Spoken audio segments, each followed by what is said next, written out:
ఒక విధంగా చెప్పాలంటే జెన్జీస్ అనే ఒక సునామీ రాజకీయ పార్టీలని కాదు దేశ భవిష్యత్తుని కూడా అలా కదిలించి వేస్తుంది. నిజం చెప్పాలంటే వీళ్ళు చేసే ప్రయత్నాలన్నీ కూడా ఫ్యూచర్ తరాలకి చాలా ఉపయోగకరంగా ఉంటాయి అనడంలో ఎటువంటి సందేహం లేదు. వీళ్ళు వేసే ప్రతి అడుగు కూడా చాలా స్పష్టంగా చాలా క్లియర్గా కొడితే కొండనే కొట్టాలన్నట్టుగా పెద్ద పెద్ద వ్యక్తుల్ని టార్గెట్ చేసి కొడుతూ ఉన్నారు. రీజన్ ఏంటి, అసలు విప్లవాలు ఎప్పుడు పుడతాయి అనేది ఒకసారి మనం గమనించినట్లయితే, మనం విసికి వేసారిపోయినప్పుడు, మనలో ఉన్న సహనం నశించినప్పుడు, ఎదుటివాడు ఇష్టారాజ్యంగా మన పైన అధికారం చలాయిస్తున్నప్పుడు, నిరంకుశం పెరిగిపోయినప్పుడు, దేశ సంపదని దోచిపెడుతున్నప్పుడు, ఇలా ఎవరైనా ప్రశ్నిస్తే వారిపైన దాడులు చేసి చంపేస్తూ వారిపైన కేసులు పెడుతూ ఉన్నప్పుడు, మత సాందస్యవాదం పెంచి పోషించి విద్యా వైద్యాన్ని గాలి కొదిలేసి ప్రజల జీవితాలతో ఆడుకుంటున్నప్పుడు, ట్యాక్సులు దారుణంగా బాదినప్పుడు, ఇచ్చిన హామీ ఏది కూడా నెరవేర్చకుండా ఒక కోతిలాగా అటు నుంచి ఇటు నుంచి అటు మాటలు మారుస్తూ ఉన్నప్పుడు విప్లవాలు పడుతూ ఉంటాయి.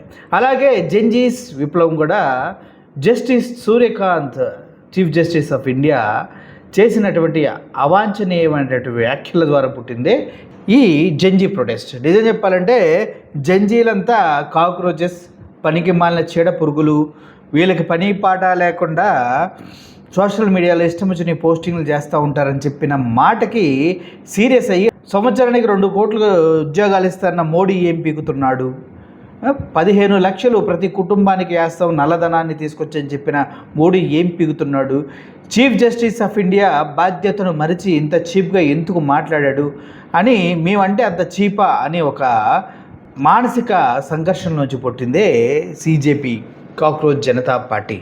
అయితే కాక్రోచ్ జనతా పార్టీలో వాళ్ళు ప్రొటెస్ట్ చేస్తూ ఉన్నప్పుడు అక్కడ ఒక సాంగ్ పుట్టింది. ఆ సాంగు మోడీ గురించి పుట్టింది. ఆ సాంగ్ కనుక ప్రజల్లోకి వెళ్తే మోడీ పరువు బట్టబయలైపోతుంది, తన్ని ఎవరు కూడా పట్టించుకోరన్న వాస్తవం అందరికీ తెలుసు. ఎందుకంటే ఆ సాంగ్లో మోడీని ఒక కోతిలాగా 56 ఇంచుల ఛాతీ కలిగిన చిన్న కోతివి నువ్వు అంటూ ఒక పాట అప్పట్లో పాడారు. ఒకసారి ఆ పాట మీకు ప్లే చేస్తున్నాను, ఒకసారి వినండి. జంతర్ మంతర్లో పాడినటువంటి ఈ పాట ఇప్పుడు ట్రెండ్ అవుతుంది. ఎందుకు ట్రెండ్ అవుతుందో కూడా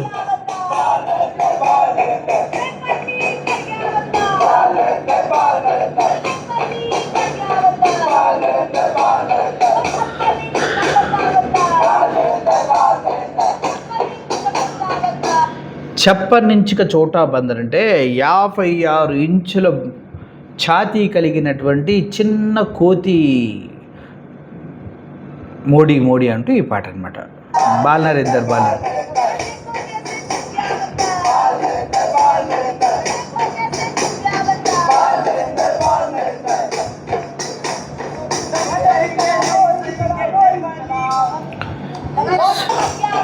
సో ఈ వర్షం చూశారు కదా, దీన్ని ఇప్పుడు ఎవరో ఒక సాంగ్గానే మార్చేశారు. ఆ సాంగ్గా మార్చి మామూలుగా కాదు అల్లాడిస్తున్నారు, దానికి డీజే కొట్టారు, అన్నీ చేశారు. ఆ సాంగ్ కనుక మీరు వింటే మెంటలెక్కిపోతుంది అనమాట. చెప్పనించుగా చోటా బందర్ అనే దాన్ని ఇంటర్నెట్ నుంచి డిలీట్ చేయకముందే దయచేసి దాన్ని చూడండి అంటూ చాలామంది ఈ వీడియోస్ పోస్ట్ చేస్తున్నారు. ఆ వీడియోని నేను మీకు పంపిస్తాను, ఒకసారి మీరు ఒకసారి చూడండి.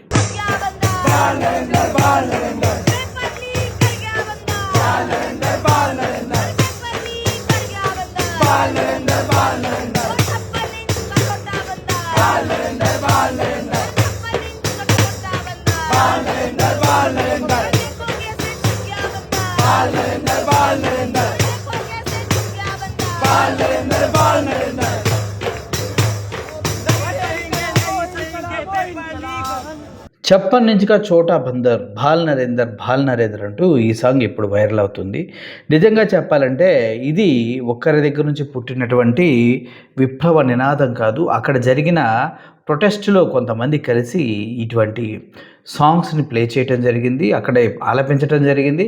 దాన్ని ఇప్పుడు డీజే రూపంలో ప్రజలకు అందరికీ అందిస్తూ ఉన్నారు. నిజం చెప్పండి, ఒక ప్రధానమంత్రిని చోటా బందర్ అని కీర్తించే స్థాయికి యువత వెళ్ళిందంటే ఎంత బాధపడి ఉంటుంది. నిజంగా ఉద్యోగాలు లేవు, అవకాశాలు లేవు అని మోడీ లాంటి ప్రధానమంత్రి సంవత్సరానికి 2 కోట్ల ఉద్యోగాలు ఇస్తారు కదా అని ఇస్తానన్నారు కదా, మరి ఏమైందని ఒక నేషనల్ మీడియా అడిగితే దానికి ఆయన చెప్పిన సమాధానం మీరంటే మీకే మెంటల్ వచ్చేస్తుంది. మీ టీవీ ఛానల్ ఆఫీస్ ముందు బజ్జీలు వేసుకునేవాడు ఒకడు ఉన్నాడు కదా, ఆ బజ్జీలు వేసుకునేవాడికి కూడా మేమే ఉద్యోగం ఇచ్చినట్టు. ఎందుకంటే ఆ బజ్జీలు వాడు వేసుకుని రోజుకు 200 సంపాదిస్తాడు, మరి అది కూడా ఉద్యోగం లాగే కదా అంటూ మాట్లాడినటువంటి వ్యక్తి నరేంద్ర మోడీ. మరి ఇంత దిగజారుడు రాజకీయాలు చేస్తే విద్యార్థులు ప్రొటెస్ట్ చేస్తూ ఉంటే వాళ్ళపైన లాఠీ చార్జ్ చేసి వారిని మహిళల్ని ఎక్కడెక్కడ తాకారో మనందరం చూసాం. అయినా కూడా కొంతమంది బత్తాయిలకి తెలుగులో వాళ్ళని తీవ్రవాదులుగా అభివర్ణించి ధర్మేంద్ర ప్రధాన్ లాంటి యూనియన్ ఎడ్యుకేషన్ మినిస్టర్ ఏమన్నాడు, వాళ్ళు బి గ్రేడ్ నక్సలైట్లు అన్నట్టుగా, టెర్రరిస్టులు అన్నట్టుగా మాట్లాడాడు. మరి అంత మాట్లాడిన ఆ దరిద్రుడిని గద్దెదించారు. మరి ఇప్పుడు మోడీని టార్గెట్ చేసి ముందుకెళ్తున్నారా? ఈ పాటలు ఎంతవరకు ఉంటాయి ఇంటర్నెట్లో? ఉన్నా లేకపోయినా ప్రజల్లో మోడీకంటూ ఏర్పరచుకున్నటువంటి ఒక బ్యాడ్ నేమ్ని ఎవరైనా తీసేయగలరా అన్న విషయాలు చాలా స్పష్టంగా మనం ఆలోచించవలసిన అవసరం ఉంది. ఎందుకంటే ఇది యూత్లో రగిలిన విప్లవం, ఏదో ఎవడో వచ్చి ఒకటి రగిలించిన విప్లవం అయితే కాదు.